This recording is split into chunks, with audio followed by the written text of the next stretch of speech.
¿Por qué algunas personas inteligentes realizan trabajos capaces de cambiar el mundo, mientras otras, igualmente preparadas, pasan toda su vida resolviendo problemas que pronto son olvidados?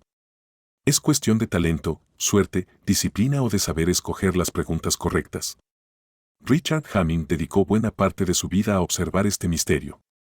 No solo fue uno de los grandes pioneros de la informática, también estudió cómo pensaban los científicos extraordinarios y que separaba un trabajo rutinario de una contribución verdaderamente importante. Richard Wesley Hamming nació el 11 de febrero de 1915 en Chicago, Estados Unidos.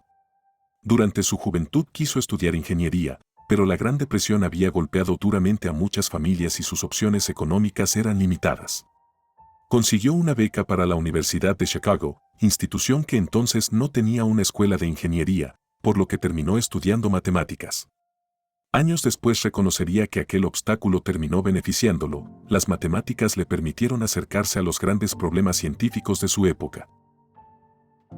Después de graduarse en la Universidad de Chicago en 1937, obtuvo una maestría en la Universidad de Nebraska en 1939 y un doctorado en la Universidad de Illinois en 1942.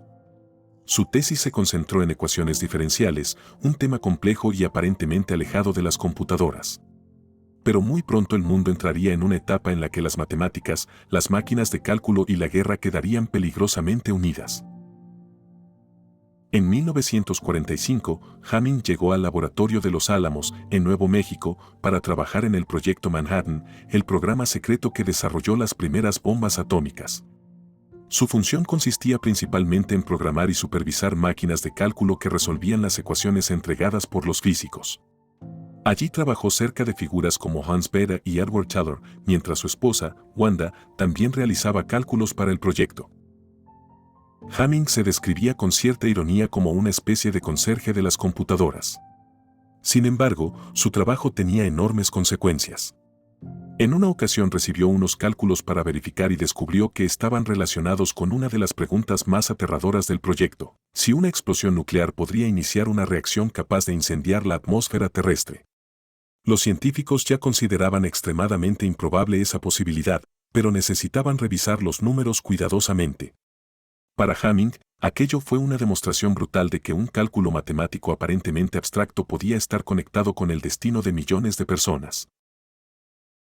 Su experiencia en Los Álamos también le permitió comprender algo que transformaría su visión de la ciencia. Las computadoras podían simular fenómenos que no podían reproducirse fácilmente en un laboratorio. Ya no serían simples calculadoras rápidas, se convertirían en instrumentos capaces de explorar escenarios, comprobar teorías y ampliar la imaginación científica. Hamming comprendió que aquellas máquinas cambiarían para siempre la manera de investigar. En 1946 comenzó a trabajar en los laboratorios Blau, uno de los centros de investigación más extraordinarios del siglo XX.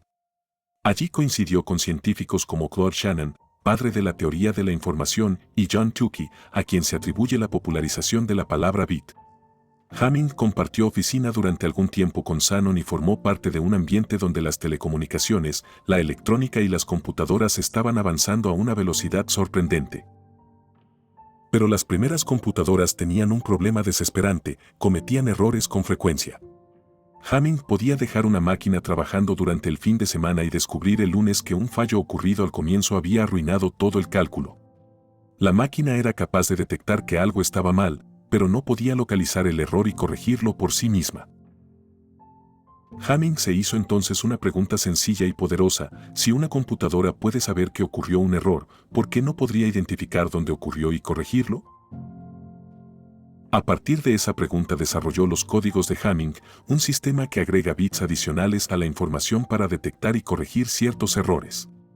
También formuló la llamada distancia de Hamming, que permite medir cuántas posiciones diferentes existen entre dos secuencias. Por ejemplo, entre dos grupos de números binarios, la distancia indica cuántos bits tendrían que cambiarse para convertir uno en el otro. Su investigación, publicada en 1950, ayudó a establecer las bases de los códigos correctores de errores. Estos principios son esenciales cuando se necesita transmitir o almacenar información de manera confiable. Las comunicaciones espaciales, las memorias digitales y numerosos sistemas de transmisión dependen de técnicas de corrección de errores desarrolladas a partir de este campo. Hamming no construyó todos esos sistemas, pero ayudó a crear el lenguaje matemático que hizo posible combatir los errores sin detener cada operación. Sus aportes no terminaron allí. También trabajó en métodos numéricos, lenguajes de programación, procesamiento de señales y filtros digitales. La llamada ventana de Hamming continúa siendo una herramienta conocida en el análisis de señales. En 1968 recibió el Premio Turing, considerado uno de los máximos reconocimientos de la informática, por sus contribuciones a los métodos numéricos, los sistemas automáticos de codificación y los códigos detectores y correctores de errores. ACM.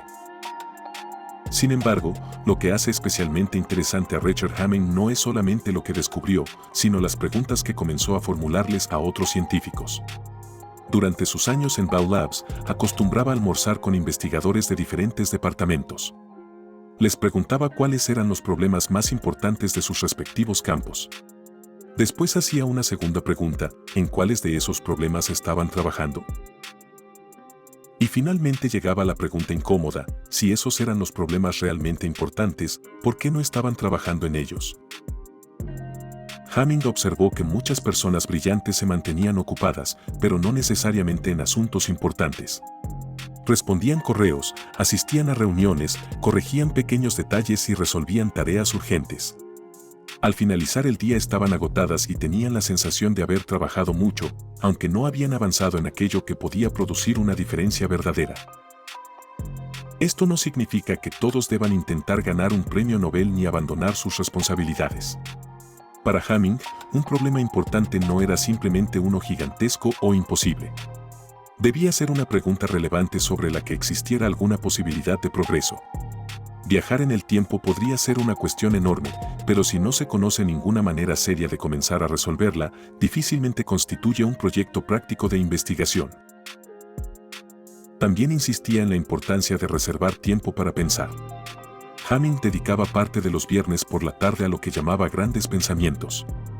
En lugar de concentrarse únicamente en los problemas inmediatos, reflexionaba sobre el futuro de la computación, la dirección de la ciencia y los cambios que podrían transformar su profesión. Su objetivo no era predecir exactamente el futuro, sino evitar quedar atrapado en las preocupaciones del presente. Otra de sus ideas era que el conocimiento produce un efecto acumulativo. Una pequeña diferencia mantenida durante muchos años puede terminar creando una enorme separación. La persona que aprende constantemente, revisa sus errores y mejora sus métodos no avanza de manera lineal. Cada conocimiento nuevo le permite comprender mejor el siguiente. Con el tiempo, esa acumulación puede parecer talento extraordinario, cuando en realidad también es el resultado de décadas de curiosidad disciplinada. Hamming desconfiaba de la idea de que los grandes descubrimientos fueran solamente producto de la suerte. La fortuna influye, pero no todas las personas están preparadas para reconocer una oportunidad. Un resultado inesperado puede ser ignorado por alguien que solo desea terminar su tarea, mientras que otra persona puede preguntarse por qué ocurrió y encontrar allí un descubrimiento. La diferencia está en la atención, la preparación y la voluntad de investigar lo que no encaja. También consideraba indispensable la valentía.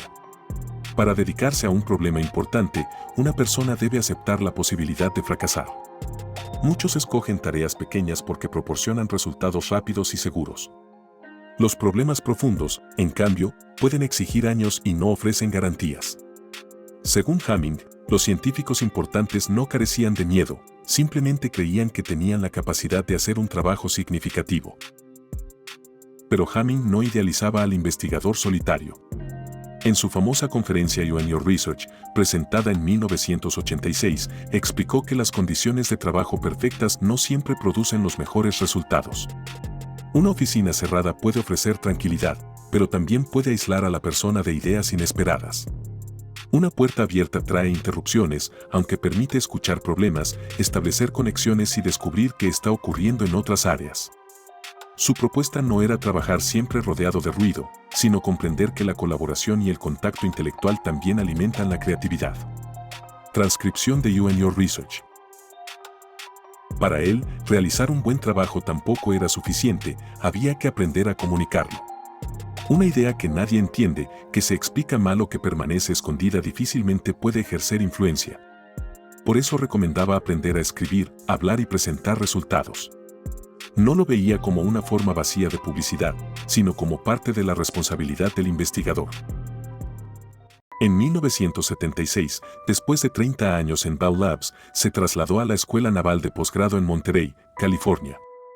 Allí se concentró en enseñar y escribir. Sus clases no trataban únicamente de fórmulas y procedimientos. Intentaban mostrarles a los estudiantes cómo aprender, cómo elegir problemas, cómo adaptarse al cambio y cómo examinar las consecuencias sociales de la tecnología. De esas enseñanzas nació su libro The Art of Doing Science and Engineering, Learning to Learn, que puede traducirse como el arte de hacer ciencia e ingeniería, aprender a aprender. El título resume perfectamente su filosofía. Los datos y las técnicas envejecen, pero la capacidad de formular preguntas, reconocer errores y aprender continuamente permite enfrentarse a problemas que todavía no existen. Hamming murió de un ataque cardíaco el 7 de enero de 1998, en Monterey, pocas semanas después de impartir su última clase. Tenía 82 años. Para entonces, su nombre ya estaba unido a códigos, distancias, ventanas, métodos matemáticos y premios científicos. Pero su legado más humano quizás se encuentre en una pregunta que continúa incomodando a investigadores, empresarios, artistas y estudiantes. ¿Cuáles son los problemas más importantes de tu campo y por qué no estás trabajando en ellos? No siempre podemos abandonar nuestras obligaciones para perseguir una gran idea. Sin embargo, sí podemos reservar una parte de nuestro tiempo para aquello que consideramos verdaderamente valioso. Podemos dejar de confundir movimiento con progreso, información con conocimiento y dificultad con importancia. Richard Hamming ayudó a enseñarles a las computadoras cómo descubrir y corregir sus errores. Después pasó el resto de su carrera intentando enseñarles algo parecido a las personas, examinar sus decisiones, corregir su rumbo y elegir con mayor cuidado los problemas a los que dedicarán su vida. Tal vez esa sea la razón por la que Hamming fue mucho más que un matemático. Fue el científico que nos recordó que pensar no consiste solamente en encontrar respuestas. También consiste en tener el valor de escoger mejores preguntas. Si este video te hizo preguntarte si estás dedicando tu tiempo a los problemas correctos, compártelo, deja tu opinión en los comentarios y suscríbete a diferentes formas. Porque, en ocasiones, una sola pregunta puede cambiar por completo la dirección de una vida.